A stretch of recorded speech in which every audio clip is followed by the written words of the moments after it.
Yo, what's up mga tugang? Panibagong aldaw, panibagong istorya na naman kambuhay ta. So, dako nagre-request na mag-iba na kitang part 2 o episode 2 kang istoryahan ta. So, ngunyan, ang istorya ko ngunyan, medyo pasintabi muna sa mga nagkakarakan po Pasintabi muna.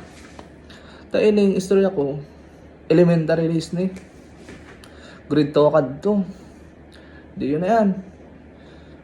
Kang grade 2 ako, nakamate ako kadtong di ko ito malilingaw. Nakamate ako kadtong iudo. Alas 3 ng hapon. Di yun na yan. Di, grabe na. Naisip ko, ano ako mag-udo na lang ko digdi sa ang classroom kadto sa elementary, sa laog, may CR man. Kaso, naisip ko, ako pa nag-CR ako. Masa nga ulit Di ako lang sa laog ng classroom. Ako lang sopog.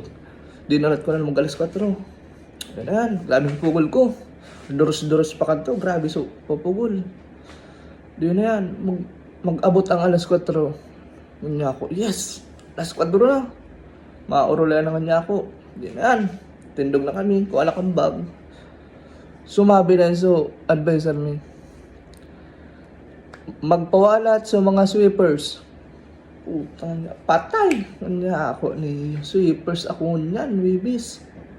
Doon na yan, inisip ko ito magdulag. Di, loy-loy ko itong dulag sa pintuan. Maapod na sa apelido kang mga sweepers. Maapod ako. Sabi ka itong class president me, balik digdi. Di yun yan, kanya ako. Kaya pa man Di nagkuha naman kung lampaso ka ito. Mga sweepers, nagkuha ng kanto, relampaso. Hanggang sa nagrelampaso na kami, lumuwas. Di ko na napagulan kung baga nagsadiri na siyang luwas. Di nagluwas na. Ako, paano nga daw Grabe na sa pugulukad to Naday sa shirt ko.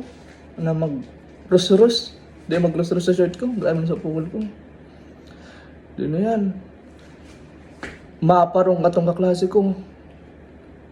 Garo nga mabata. Sumabi man sa kaklase ko.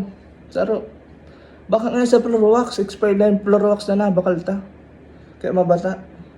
Baka nga Sabi ko mga to, yes, nakaligtas nga niya ako. May rason na kung na mabata. Di na to.